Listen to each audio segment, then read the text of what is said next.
Amen. Salamat po sa mga makalangit na awitin, unchangeable God, Almighty. Aren't you glad this morning ang ating pinagsisilbihang Diyos ay makapangyarihang Diyos? Amen. Walang limitasyon. Amen. He is not bound to anything, but He is the center of everything. Amen. Yung Diyos na makapangyarihan nagkatawang tao para sa iyo, para sa akin. And it's not sabi nga, hindi po yun yung tsambahan. He chose the cross for you and me. Amen? Tayo po tayo lahat. Let us open our Bibles, please. One single verse. Single pa. Isang verse lang po tayo ngayon. At basahin po natin Hebrews chapter number 12 and let us read verse number 3. That will be our yung ating key verse, but we will study the whole chapter ng Hebrews chapter number 12. Alright, pakishare po ang inyong mga Biblia, lalo sa mga bago nating kapatid sa Panginoon. Pero yung mga Navy Seals, may sarili ng Bible, tigi-tigi isa, pwede na mag-asawa, amen. Pagka-graduate. Graduate muna. Maraming dalaga dito. Okay, sige. Maraming binata, maka Diyos. Maraming dalaga, maka Diyos. Ay, anong kailangan? At Diyos. Okay. Sige po, Hebrews chapter 12 verse 3. Sige po, pakicheck po. Dapat lahat may Bible po ngayon. At mga bisita natin dyan po sa likod, meron po ba? Thank you very much po. Ayan po. Huwag na papayaan na yung ating mga bagong kapatid na wala pang Bible na hindi mababasa yan. Alright, let us read verse number 3. Go. For consider him that endured such contradiction of sinners against himself, lest ye be wearied and faint in your minds. So napaka-tindiho ng talatang ito. Because when Apostle Paul ay sinulat niya muna particularly sa mga Hudyo, or we can call them Jewish diaspora, ay dumating sa punto na napagod na yung isipan nila. Alam niyo, kapag ang isip ang napagod, kahit ang laki ng katawan mo, hindi ka nagagalaw, hindi ka nakikilos eh. Kaya nga, anong sabi niya sa mga Hudyo? Napagod sila, tagal for so, ang daming nakarasan, the time ng panahon pa ni Moses, panahon pa ni Abraham, yung captivity, yung problem nila, yung sin, ang dami lang naranasan. Even this point of time, they were in captivity, they were under the power of Rome, and then the Jewish people are scattered abroad. Napagod na yung iba maging Kristiyano. Nakikinig ba kayo, amen? Kaya nga yung verses 1 and 2, sabi, pinaalala ni Pablo sa kanila na ang magpapabigat lang naman sa ating kasalanan, tumingin kayo sa Panginoon. And in verse number 3, sabi niya, for consider Him. Consider Jesus. Consider Christ. Na tiniis niya, sabi ng Bible, He endured such contradiction of sinners against Himself. So yung naranasan yung pag-uusig, sinasabi niya, ay naranasan ko din. Kaya nga ang consideration natin pag nahihirapan ka, isipin mo si Kristo. In all aspect, trabaho, kahit nagtatrabaho, Kristiyano ka ba rin eh. Mga magulang, may pagkakataon bilang asawa, amen? Bilang anak, i-consider natin si Kristo na pagtagumpayan niya po yan. Pag ang consideration mo hindi na si Kristo, anong mangyayari? Sabi ng Bible, lest ye be what? Wearied and faint. Saan? Hindi body eh. In your minds. Nahirap ang naranasan nyo na yun. Sobrang stress mo. Depressed. Stress, depressed, ano ba? Nagre-regress ka na. At ayaw mo nang kumilos. Ayaw mo nang magpatuloy. Ayaw mo na. You want everything to cease. You want to be invisible.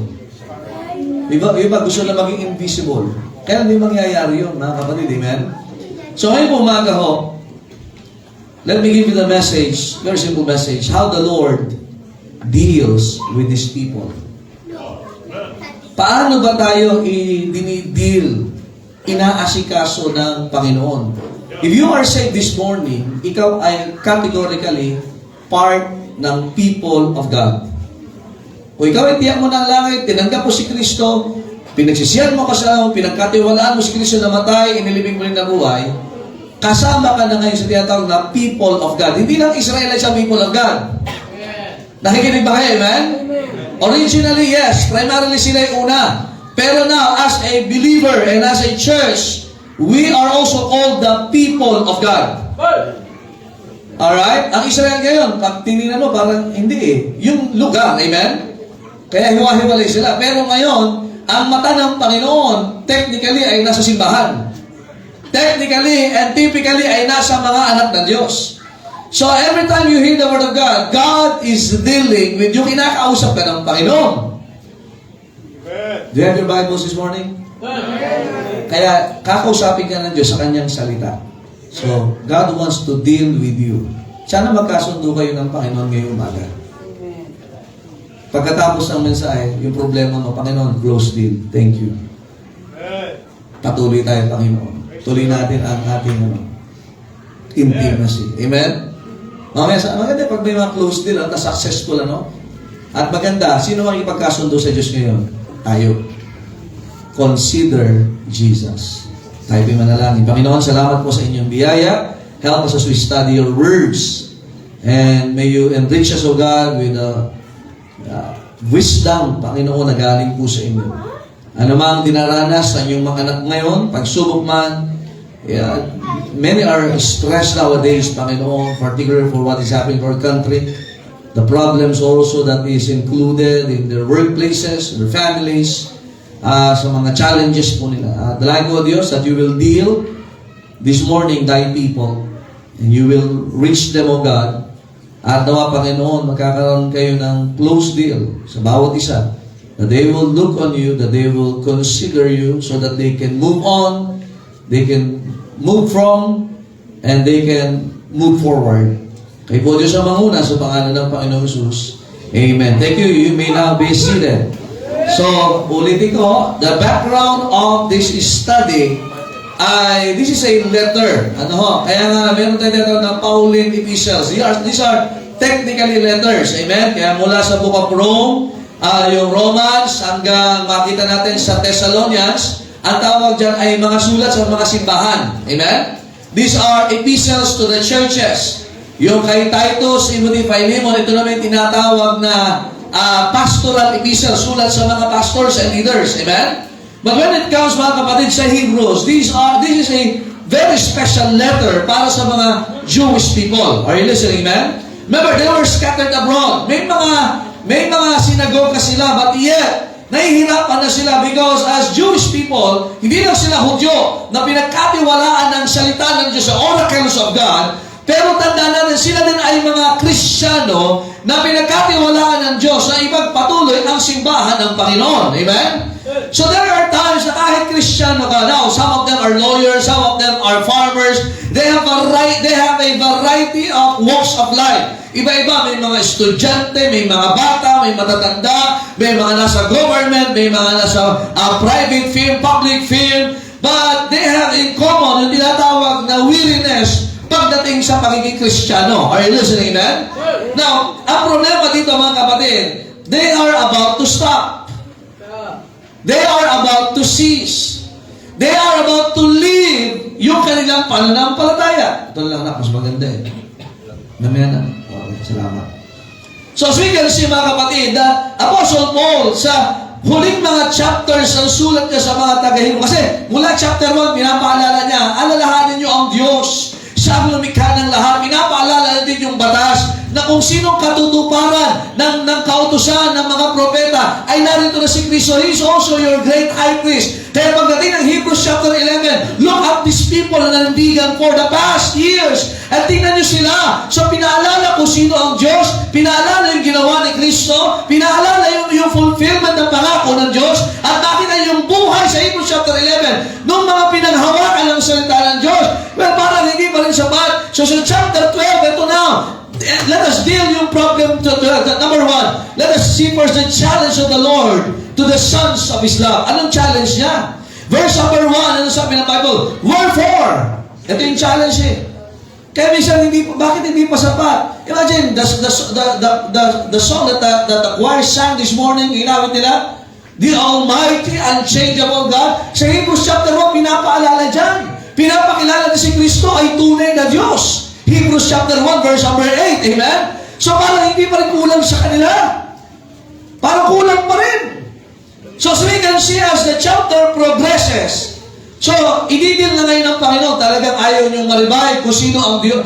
Pinakilala na siya, pinaalala sa inyo kung sino ang Diyos, anong ginawa ng Diyos, yung tinupad ng Diyos, kung sino si Kristo. Ito na ang problema. This is the challenge. Look at this, verse number 1. Wherefore, seeing we also are compassed about with so great a cloud of... Sino yan? Yung sa Hebrews 11. Yung cloud of witnesses, yung mga nauna. By faith, Noah. By faith, Abraham. By faith, Moses. By faith, Rahab. By faith, by faith, by faith, by faith. So they have been victorious by faith. They have trusted the Word of God. Pinagtiwalaan ng salita ng Diyos. Kaya lang ito talagang problema eh. Alam niyo, bibitaw lang talaga sa salita ng Diyos, sa mga pangako ng Diyos. Ito po, tingnan niyo. Nakita nyo may mga nakapagpatuloy. Nakita nyo may mga nagtagumpay. Nakita nyo may mga nabuhay at namatay para sa Panginoon. Tayo, makakakita din tayo sa simbahan ko, may mga nagpatuloy. Kinuha ng Panginoon, nagpatuloy sila. But in verse number 1, ano problema talaga? Let us lay aside every weight. Isang tabi mo na yung mga bigatin mo. Ano yan? Sabi ng Bible, and the sin which that so easily what? Beset us. Ang problema talaga, ang challenge talaga is what? Yung ibigay mo na sa Panginoon, isuko mo na sa Panginoon yung kasalanan. Alam niyo, nakakapagod po ang kasalanan. Nakikinig ba kayo? Kasi kahit tulog ka na, iyahan ka pa rin ng konsekwensya ng kasalanan. Yung iba naman, matagal na panahon na nangyari, pero hanggang ngayon, alaala, ibigay mo na sa Panginoon yan. That's a challenge. Consider Him. Tandaan niyo si Kristo nung sa Kalbaryo. Inako na niya lahat ng ating kasalanan. Binayaran na niya ang bayad ng ating kasalanan sa impyerno. Binayaran na niya, mga kapatid. Inalis siya na tayo sa kapangyarihan ng kasalanan. Consider Him. Kaya pwede ka nang maging malaya. Nandiyan pa ho ba kayo? Consider Him. Kaya lay aside, kaya na. Alam nyo tayo hindi paligtas, ang hirap pong iwanan ng kasalanan. Sinabi ni Pablo yan, yung gusto kong gawin, hindi ko magawa. Yung dapat kong gawin, hindi ko magawa. Yung hindi ko dapat gawin, yun ang nagagawa ko. Pero ngayon ikaw ay Kristiyano na, consider mo ang Panginoon na pinagtagumpayan niya na sa krus sa Kalbaryo. Now it's time na isang tabi mo na yung alaala ng kasalanan, yung bigatin ng kasalanan, na yan ang una, ang bilis-bilis magpabagsak sa atin. Makinig kayo, hindi ka wala ng pera ang nagpapabagsak sa atin. Kasalanan. Kasi sa tingin tayo walang pera. Pero pag nasa kasalanan ka, ay kung ano-ano ang may isip mo, for the love of money is the root of what? Ibig kaya ang dami naiisip. Nandiyan pa ba kayo, amen? Look at this. And let us run with patience the race that is set before us. Alam, pag tayo nasa kasalanan, nawawala yung patience po natin. Patience with longevity. Mabilis kang mainit. Mabilis kang maasar. Tama ba? Ang matawag natin dyan? Umiikli ang iyong pasensya. Gusto mo, right here, right now, ngayon na! Kaya pag hindi mo nakuha yung gusto mo ngayon, at ngayon na, dapat siya na, dapat ganito na. Napapagod ka na mag-isip. Tama ba? Minsan may mga gusto tayong nangyari sa buhay. Gusto mo ngayon na. Kaya maganda yung fellowship kanina eh. You live one day at a time. Kaya minsan, ang dami mong plano. Hello? Ang tawag doon, nagiging paralyzed na. Sa dami ng plano, ayusin mo muna yung kinakaharap mo. Ang dami inisip, dapat i-please ko sa ganito, dapat i-please ko sa ganyan, may ganito, dapat masaya sila lahat. Kaya ikaw, pagdating ng hapon, ano na? Tulala ka na. You want to please everybody. So the challenge is, kasalanan yan. Ito, mag-focus ka. I-please mo ang Diyos at maaayos yung mga dapat mong ayusin sa buhay. Alam, problema natin minsan, ang dami natin gustong gawin, pero nakakalimutan natin yung dapat nating unang gawin. Matthew 6:33, but seek ye first the kingdom of God and His what? and His righteousness. And all these things shall be what? So there is an order. Amen? Kaya lang ka na nagkakaroon ng disorder. Kasi nga, yung dapat mong unahin, hindi mo inuuna. Kahit sa pagluluto, pag hindi mo inayos yung dapat mong unang ayusin, ay yung luto niyan, matigas yung karne. Yung gulay, inuna mo, abay, durog na. Pinirito mo, hindi mo naman ininit muna yung mantika. Ay kahit sa pagluluto, kahit sa paglalaba, kahit sa anumang bagay sa pag-aaral, gusto mong mag-asawa ka agad, ay first year ka pa lang. Disorder, ang dami mong plano. Niligawan ko ganito, pag ganito. At may plano ka na, yung quiz mo, hindi mo ayos-ayos. You see, yung teacher mo, pag natin sa eskwelahan, prepared. Yung estudyante naman, despaired. Desperado, naghahanap ng mga kokopyahan. Natatakot, baka tawagin na siya at yung assignment, Joy, labas yun na! At pinagpapawisan ka kahit panahon ng Disyembre. You see, even sa family, mga mag-asawa, alin ka, nagkakaroon ng disorder, una, hindi nyo inuuna ang Panginoon. Unahin nyo muna ang Panginoon. The steps of a good man are ordered by the Lord. Amen. Ay, kung may first step, second step, third step, ay lalo ang steps ng good man.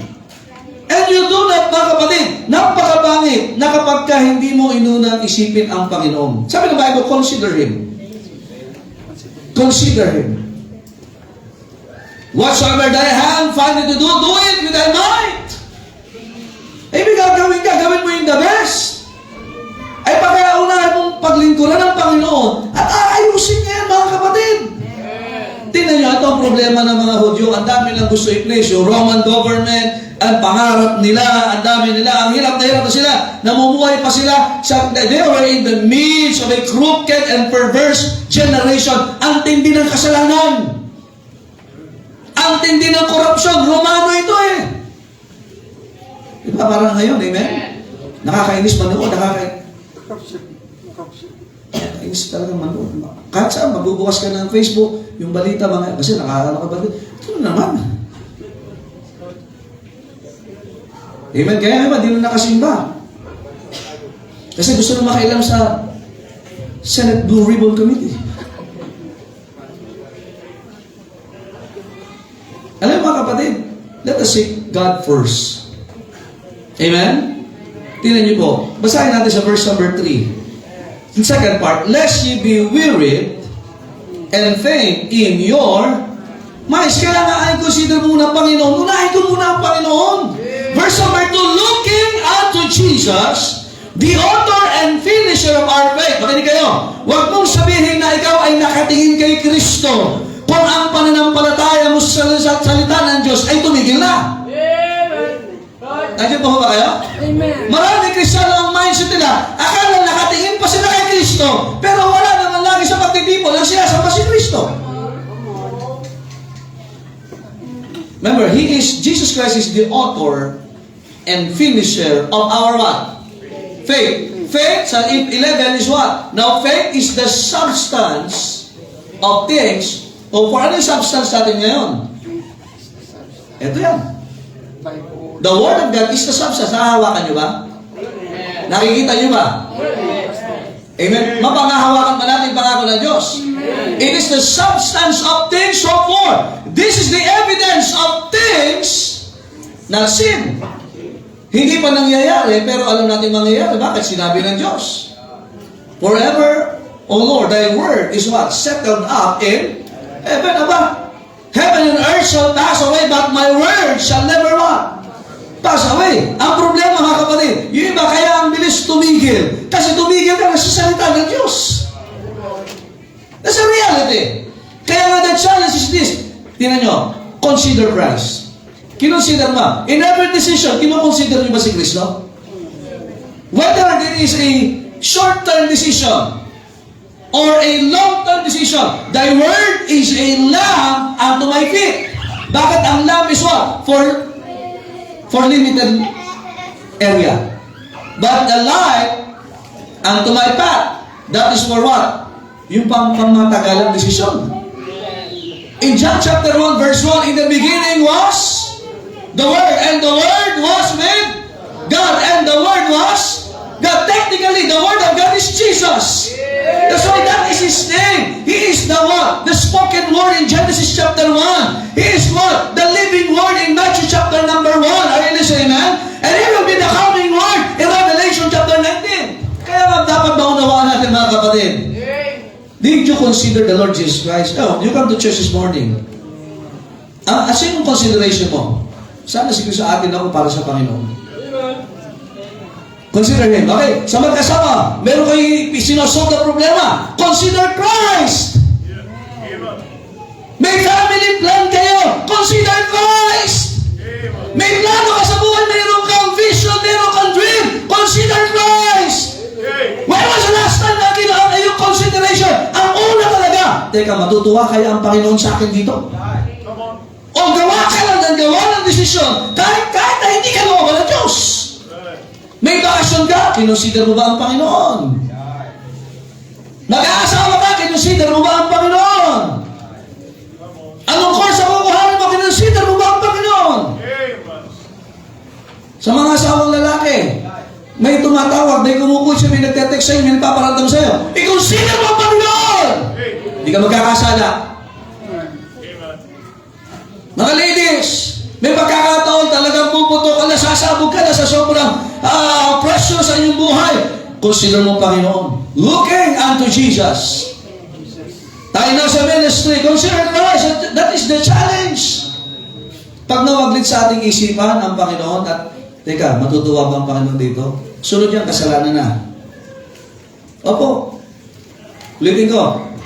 Once na nawala na sa consideration mo ang Panginoon, sa bawat desisyon mo, sunod yan, kasalanan na. Take note of that. Nakita ko na yan sa Biblia. Nakita ko na yan sa mga buhay na ating nakita.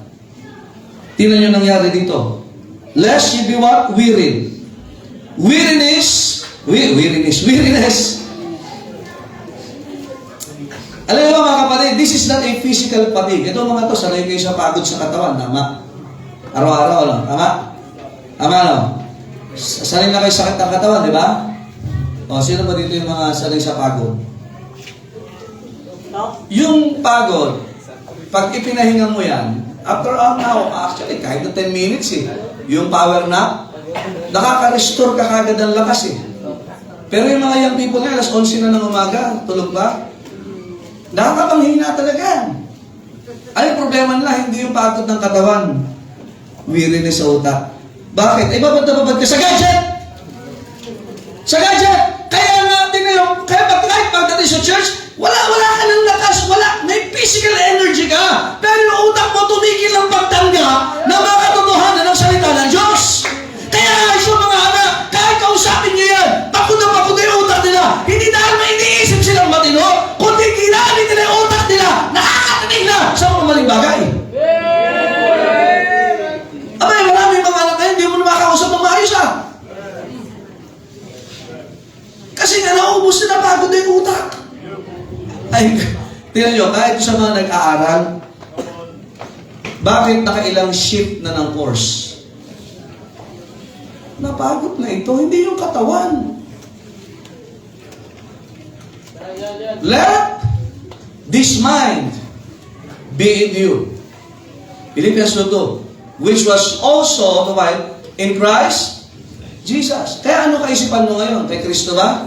Nakakapagod pagkasolo mo lang talaga at hindi ang Panginoon ang iyong kalakasan. Nandiyan mo ba kayo? Kapagod ka, wala kang katulong. Buti lang, ang katulong natin, ang katuwang natin, ang partner natin. For we are laborers together with Christ. Di ba ang sarap? Nagle-labor kayo mag-asawa, ang partner niyo si Kristo. May problema kayo, ang kapartner niyo si Kristo. Nagpapalaki ka ng mga anak, ang partner niyo si Kristo. Nagtatrabaho ka kaya kahit anong hirap, masakit na ka to, pero ang partner mo si Kristo. Amen? The Lord is your refuge, your strength, and a very help in time of trouble. Physical fatigue, pero ang problema nila is what? Mental discouragement. Lest you be wearied. Ano yung wearied? Precursor yan. Anong kasunod? The prostration. is fainting. Yung act of falling down, yung babagsak na, kita na, ayan na, babagsak na, ayan na. Ayan na, ayan, fainting. Ayan, nakita-kita mo na yan eh. Bagsak na yung balikat, wala ng excitement. Pag-gising sa umaga, hi. Linggo-linggo, church. Aawit yan, awit tayo dito. To God be the glory. Ay, pabagsak na eh. Yung iba, hindi pa pabagsak. Bumagsak na. Hindi na ka makarating sa church. Pero nakakarating ko saan-saan. Na-open sa ibig. Pero gumugulo ng maraming pera sa maraming bagay. Lalo na pag nakita mo, pambihira, may bago labas naman ng iPhone, kabibili mo lang last year. Fainting ha. Pero sa mga sanay na, okay pa yung cellphone na yan. Oh. Sabi, nakaawa na yung kasama mo. Basag-basag na niya, okay pa, nagana pa eh. Sila napapagod pag-iisip para sa ito. Ikaw naman, relax. Ang hirap pag ang utak ka napagod eh. Tama? Kaya minsan yung mga nanay nasigaw. Ay mga anak, tulungan nyo naman ang mga nanay nyo. Alam nyo, that is an outburst of emotion. Kasi nga may mga, bakinig, may mga bagay na wala sa lugar. Una yung asawa, wala sa lugar. Yung anak, wala sa lugar. Yung damit, wala sa lugar. Yung ugali, wala sa lugar. Kaya kang susunod sa magulang mo para sa Panginoon. Kaya mo mahalin ang asawa mo para sa Panginoon. At kaya ka na sa church para sa Panginoon. That's a challenge. Consider Him. Amen. Kaya hindi ka magkakasala para sa Panginoon. Kaya hindi ka palasagot sa magulang mo para sa Panginoon. Consider Him. Ang nakakalungkot pagsasabihin, ay baka magalit si pastor. Naku, pangit na ugali yan. Ang consideration natin dito si Kristo. Consider Him. Siya naman yung nagligtas sa atin eh. Hindi tao, si Kristo. We serve God because of Christ. John 4:6. Jesus said unto him, I am, come on, I am the way, the truth, and the life. No man cometh unto the, not by, hindi through Him, ha? Mali yun. By Him, walang ibang daan kundi si Kristo patungo sa Ama. Ay, kaya nga makakapagtagumpay tayo para sa Panginoong Kristo. That's a challenge. Kaya magpapayagan na weary na yung utak mo. Kasunod yan, fainting na yan. Nabigay na. Nakakita na kayo. Ayun, nabibigay na. Ayun na. Parang yung marriage life nyo, ayun na, bibigay na. Abay, consider Him, lalakas uli kayo. Amen? Magiging masaya uli kayo. Amen? May mga challenges, pero yung utak mo, kaya na, patuloy na. Kaya natin yan. Imagine, magkasama, may problema sa pera, lagi naman yan. Kaya natin to. Malamang pa sa natin to. Bakit? Hindi pagod yung utak mo. Kasi consider mo, Panginoon, come unto me, all ye that labor and are heavy laden, and I will give you rest. Ano ibibigay sa atin ng Panginoon? Kapahingahan. Alam mo kahit pagod ang katawan, pag ang utak may rest, ang sarap ng tulog mo, humihilig ka pa. Ang hindi makatulog, yung huling natulog. Kaya una-unahan lang yan. Amen? Amen? I will give you rest. Take my yoke upon you and what? Learn of me and... Ano sabi doon? Kaya pamatok, hindi yung pambatok. Amen? Also, number 2, that is a challenge of the Lord, but the chastening of the Lord.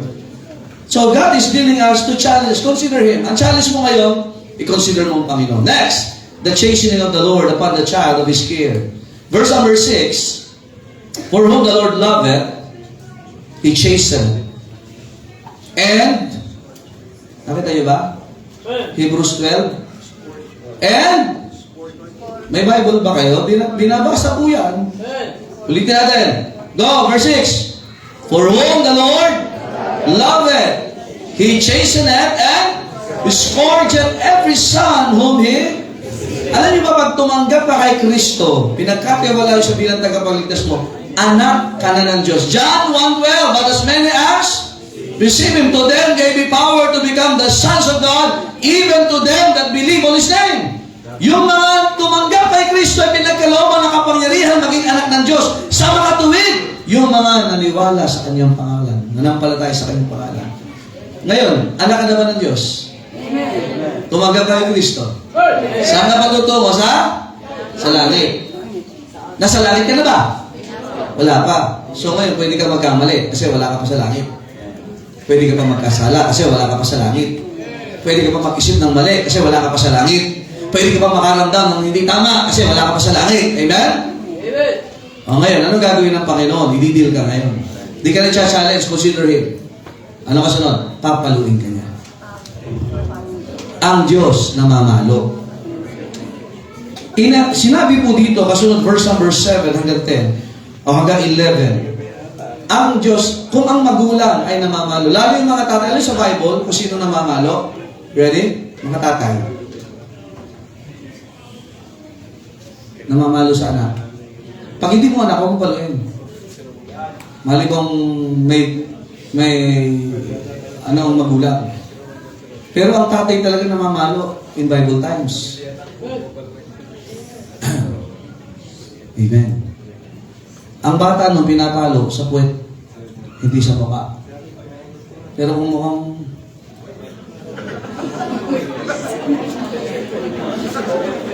kaya si Sister Julia nanganak na, kamukha ni Gerald, amen?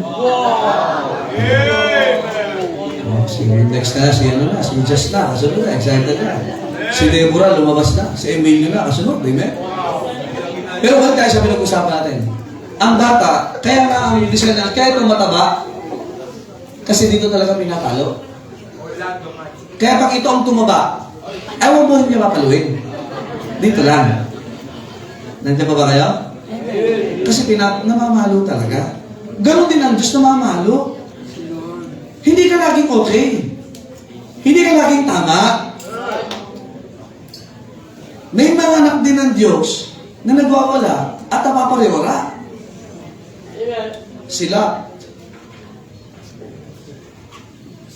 Hello? Si David, pinalo din ng Diyos yan. Man after God's own heart. Wala akong exempted sa palo ng Diyos. Ang hindi na pinapalo ng Diyos, hindi niya anak.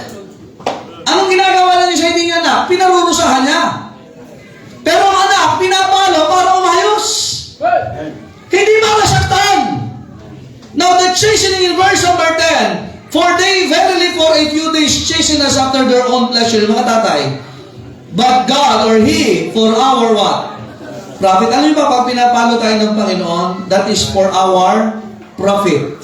Pakinabang. Kasunod. That we might be what? 12:10? Sige, binabasa ko lang sa Bible yan. Mahirap pag-preach sa opinion dito. Ayaw ko ng opinion. Preach tayo ng Word of God. Amen? Ang sabi yan, that we might be what? Partakers of His.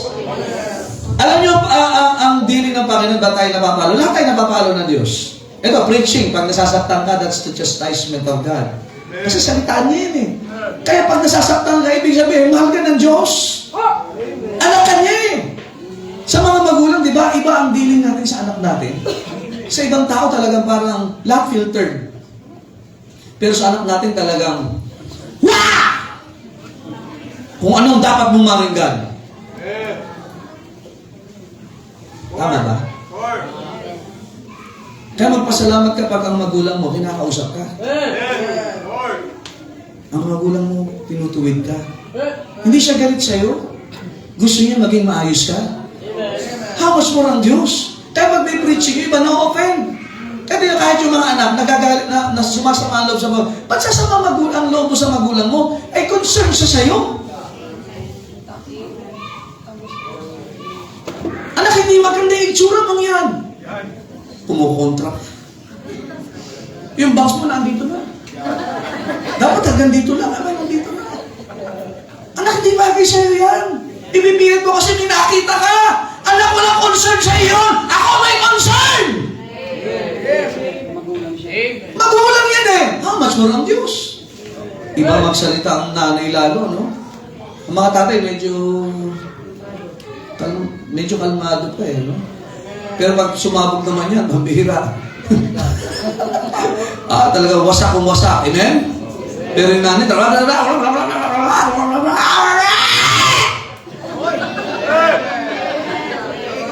PS!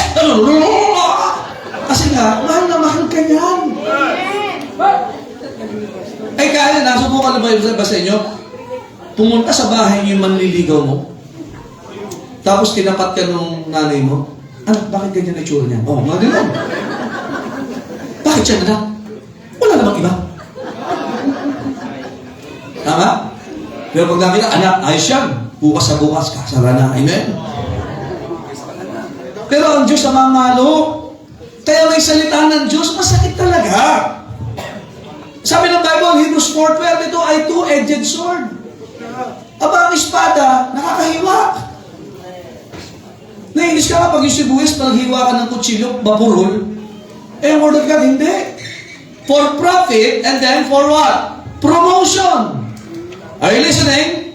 Pag tayo pinapalo ng Diyos, ano yung promotion? In holiness. Sabi ng Bible, that we might be what? Partakers of His what? Ang gusto ng Diyos, mamuhay tayo ng banal. 1 Peter chapter 1, verses 15 and 16. O katabi lang niya, kapitbahay. Mahilig naman yung sa kapitbahay, okay? Ang sabi ng Bible, but as He which hath called you is holy, so ye be ye holy in all manner of what? O lahat ang klase ng pamumuhay, pananalita, pag-iisip, pakiramdam, pagkilos, paglalakad, lahat, all manner of, kasi conversation, manner of life. So, sana hindi ka na nag-aalak, nagmumura. Pwede ka na magsalita na hindi nagmumura. Amen? Oh! Talaga. Verse number 16. Because it is written, be holy for I am holy. Di ba pagka ikaw nga nasabihan, Brad, kamukha mo na si Lebron James. Sabi ko, wow! Ba't yung layak mong gano'n, para ka na si Stephen Curry. Dati si Chicken Curry. Amen? Di ba pagka ihingal ng tulad ka sa mga kilalang tao? Tama ba? Parang kamukha mo si General ano? Gano'n, ano? Di ba mas maganda lalo, tinan nyo, ha? Alam mo, ang banal mo para ka ng Diyos. Pero huwag kang sasambahin. Sabi naman, be ye holy for I am. Imagine na mamuhay ka ng kabanalan. Bakit? Ang Diyos mo banal. Hindi ka ba natutuwa na ikaw yung namumuhay na may kabanalan? Eh, bakit naman? Ba't para ka na si Satanas? Eh, bakit naman paghalin tulad yan? Tama ba? Ano? Amen? So, chastening. So, pag pinapalo tayo, part yan, preaching, ang sakit, aray! Totoo ba? Kaya kami binabasa natin sa Bible. Ang hirap kasi mag-preach ito, pag wala sa Bible, hindi na preaching yun. Superstition na yan. So, chastening. So, napapalo ba? Sino dito hindi napapalo? Ang Panginoon. Sabi ng Bible, hindi ka na. Pag hindi ka napapalo. Na minsan may mga problema. Amen? Ang problema, hindi binibigay ng Diyos dahil hindi mo kaya. Kasi may layunin siya. Consider Him. Amen? Consider Him. Baka nakakalimot ka na. Baka ginigising ka lang ng Panginoon. Nakakalimutan mo na siya. Kaya pinadadala ka ng problema para bumalik ka doon sa Diyos na may solusyon. Alam mo, kaskalan minsan kasi natin, tayo yung solusyon. Kaya natin, kaya mo to. Sabi ng Diyos, sige nga, tingnan nga natin. O, dilalapit ka ulit sa Panginoon. Panginoon, help me, Lord. Amen? Ano yung magandang problema? Pinalalapit tayo sa Diyos. Ang problema, pagka ikay lumayo sa Diyos pag may problema ka, mali ang ating pagtingin sa problema. Amen? Thirdly, the command of the Lord for the sheep of His fold. Verse number 12. Ano yung utos niya? Chapter 12, verse 12. Wherefore, lift up the hands which hang down and the feeble knees. Ano yung problema nila? Wala na. Hindi na sila Panginoon, salamat. Wala, bagsak na.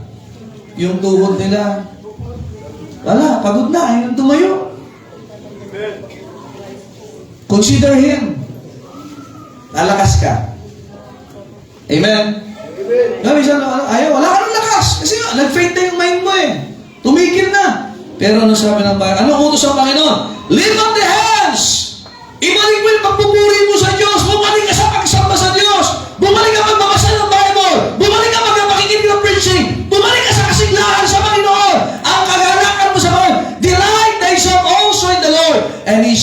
thee the desires of thine heart.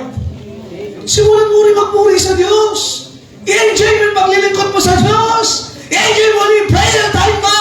I-enjoy mo yung pagpupunta sa church. Enjoy the fellowship. That's all, man. Yung mga nanghina, bumagsak na yung... Ano sabi yan? Lift up the hands which hang down. Binabahan nyo na eh. Dati nagpupun, Panginoon, thank you, Lord. Panginoon, salamat po. Panginoon, kayo kailangan ko ngayon. Ano? Wala na kayo. Nakita naman tao kayo. Nakalimutan na. Panginoon, kailangan ko lakas mo. I can do all things through Christ, which strengtheneth me. Alam niyo, ang raising of hands, hindi po yan yung ginagawa ng mga Pentecostal. Because you recognize, Panginoon, salamat po. Hindi yan parang, that's a personal thing na ginagawa mo sa Panginoon. Nandiyan pa ho ba kayo? And the feeble knees. Ano yung feeble knees? Ayaw na. Ayaw na tumayo. Naranasan wala ka ng lakas. Pag ang utak mo, sumuko na, wala ka ng lakas. Nandiyan ba ho? Pero ngayon, Panginoon. Alam, magandang feeble knees, gawin mo sa prayer. Yung tuhod mo, gamitin mo pagluhod sa Panginoon. Amen! Amen! Amen! Men ought always to pray and not to faint. Di lang yan, verse number 13, and make straight paths for your feet. So, itaas uli, magpuri ka sa Panginoon, tumayo ka uli, at tumuwid ka ng lakad. Kasi anong problema nila noon? Anong problema sa Joshua chapter 1 pa lang? Sabi ng Panginoon, and turn not to the left, or to the right, or to the left. Alam mo ang problema, nakakaubos ng lakas? Yung lakas na dapat sa Panginoon mo ginamit mo sa iba. Hindi po ba kayo? Kaya ano sabi ni Pablo sa mga Hudyo? Liko kasi kayo ng liko eh. Liko sa kaliwa, liko sa kanan. Dumaretso kayo sa Panginoon. Make your paths what? Straight for your feet. Straight paths for your feet. Lest that which is lame be turned out of the way. Ano yung lame? Yung lumpo. But let it rather be what? Be healed. Kaya utos ang Panginoon, tayo, magpuri sa Panginoon, lumakad ang tuwid sa Panginoon. Are you listening, amen? At huwag ka nang liliko kung saan-saan kasalanan. Totohanin mo na ang paglilingkod, pagsamba mo sa Diyos. Kasi may mga Kristyano parang hindi tinutotoo ang Diyos eh. Hihintayin pa natin yung pagsubok, problema bago tayo lumapit sa Diyos. Wag! Tuwirin na natin yan. Amen? 1 Timothy 2:8, ano sabi ng Bible? 1 Timothy 2:8. I will therefore that men pray everywhere, lifting up holy hands without wrath and doubting. Oh, kaya ating kang prayer meeting. Prayer meeting. Bubulong ko lang ha. Prayer meeting. Thursday, 6:30. It's a command. Yan ang magpapalakas sa iyo. Our theology should be backed up by our neology.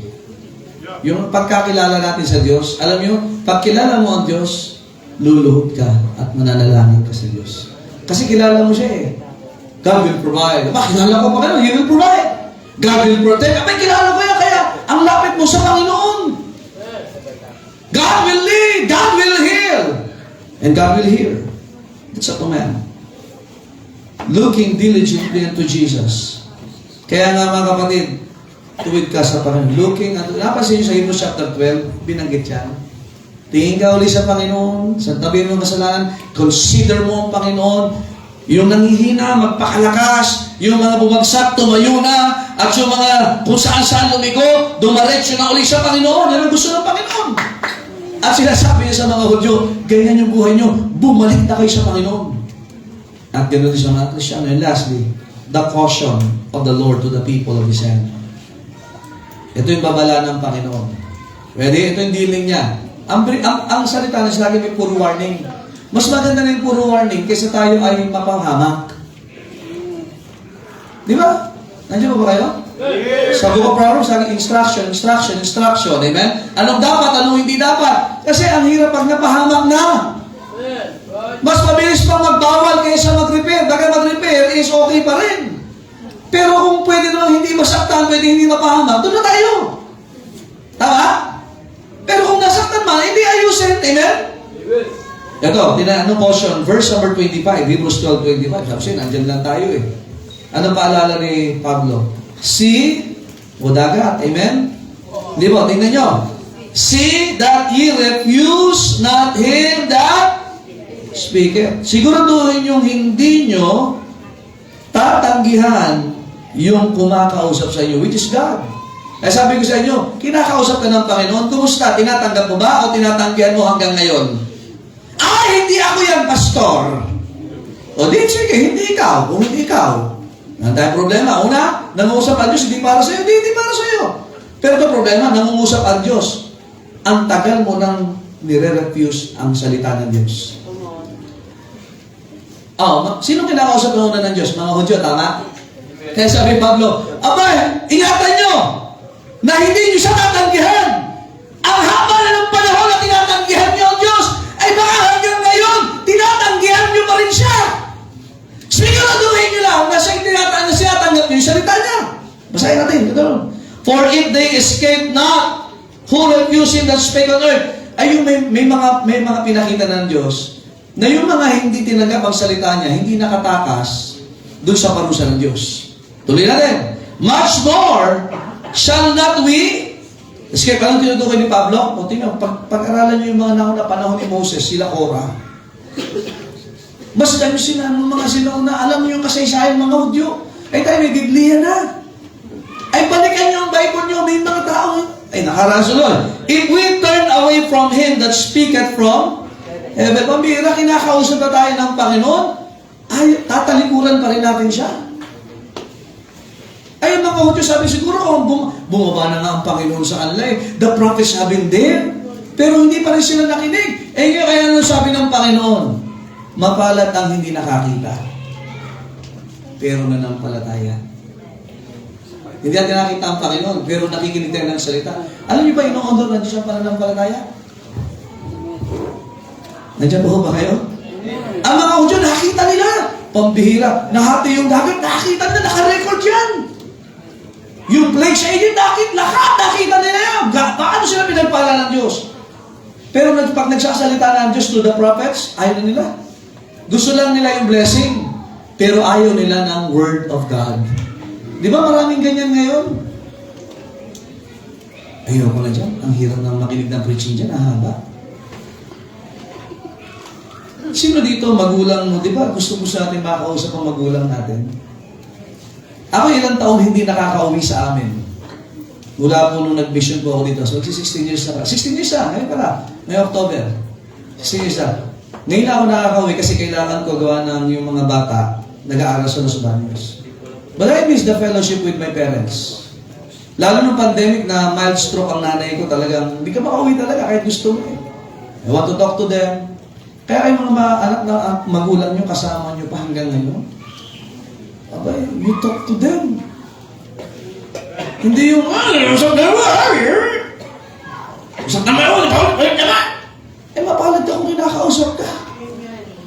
Kasi isang araw ang pangit pagka hindi mo na sila makausap.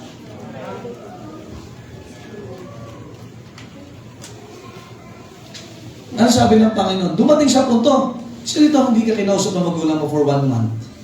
1 week na lang. 1 day. 1 day, 1 month, 1 week, 1 year.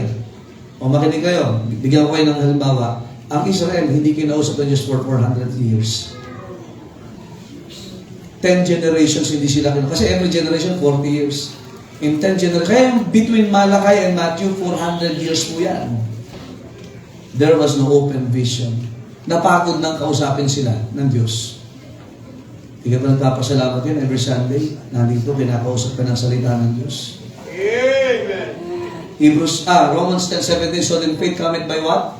Hearing, and hearing by the word of God. James 1:19, be swift to hear and slow to speak. Amen? Ecclesiastes 12:13. Let us hear the conclusion of the whole matter. Revelation chapter 2, verse 7, 11, 17, 29. Revelation chapter 3, verse number 6, 13, 22. He that hath an ear, let him what? Hear. Hanggang nakakapakinig ka, makinig ka. Kasi sa Proverbs chapter 1, yung mga Hudyo na hindi nakinig, sabi ng Panginoon, I will laugh at your calamity. Tatawanan ko kayo. Dati siya, hindi tawa na natutuwa ang Diyos. Ayaw nyo kasi makinig eh. Dapat nakinig na lang kayo eh. Yan siya sabi sa mga Hudyo. When your fear cometh, sabi sa Proverbs chapter number 1. Kaya hindi ka ba nagpapasalamat yan, nandito ka? Misa kahit ang puso natin tagilid, maupo ka dyan, makinig ka, and get what you can get. Alam yung problema nila? Deafness. Hindi ho malalim. Deafness. Sabi, deafness. Yung nakalagay ko yan sa John. No, 3 beses binanggit po yung dull of hearing sa Bible. Sulat nyo lang po, Matthew 13:15. Dull of hearing. Bakit? Yung puso nila, punong-puno ng kasalanan. Acts 28:27 and Hebrews 5:11. Alam nyo, yung dull of hearing, ayaw na makinig. Paano nito yan? Samahan na kayo yan. Kaya dumating sa panahon, pinapaalala ni Pablo sa kanila, hoy, 400 years kayo hindi kinausap ng Panginoon. Gusto nyo ba magpatuloy yan? Ang pangit nung pag ikaw ay anak, makinig kayo sa mga anak, ha? Tingin dito, mga anak, kahit na pagpalagay na ang magulang nyo ay nagkamali sa inyo, huwag kayong sasama ang loob sa kanila. Kausapin nyo sila. Kayo ang maka-approach sa magulang nyo.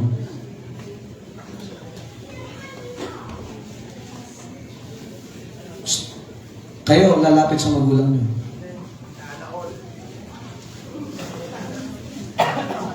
Bigyan ko yung bawa. Ang Israel, nakapagmatigasan sila sa Diyos eh. Anong inabot nila? Saan sila dinala na pakipagmatigasan nila sa Diyos? Naalipin sila. Babylon, Assyria, pambihira, Egypt, lahat, naalipin sila, nakawawa sila. Bakit? Tumigil silang makipag-usap sa Diyos sa sobrang yabang nila. Babala ito. Kinakausap ako ng Panginoon sa pamagitan ng pangangaral na ito. Ano sabi ng Bible? Sa ito sinakalay, harden not your hearts. Huwag yung patigasin ang puso nyo. Hello? Okay lang. Ang mukha, matigas. Amen? Pero ang puso mo, huwag mong patigasin. Kaya pag kinausap ka ng Panginoon, maganda, lumapit ka, makipag-usap ka. Pag ikay kinakausap ng magulang mo, tinatanong ka, sumagot ka. Hindi yung,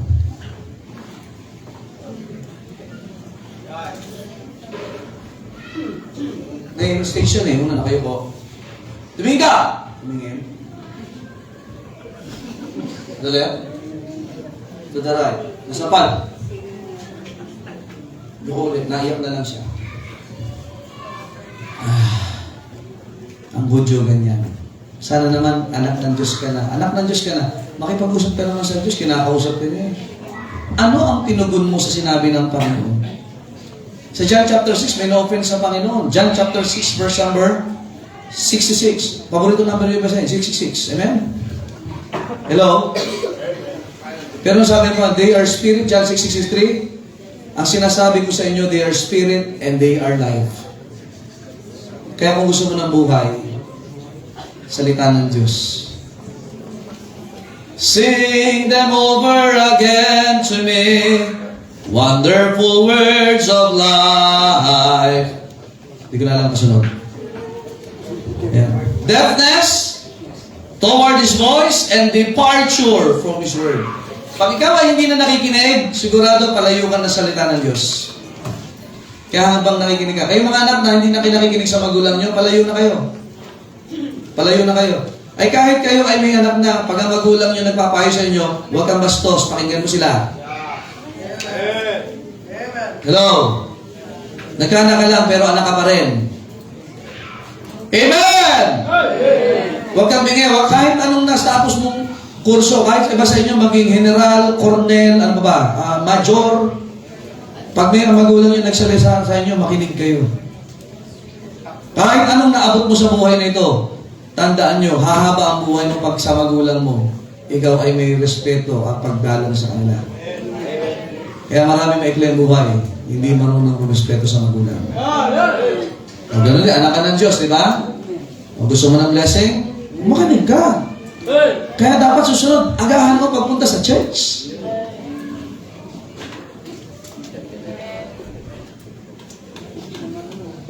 Di ba mga magulang sakit nun? Pumunta ka dito! Opo! Mamaya 3:30.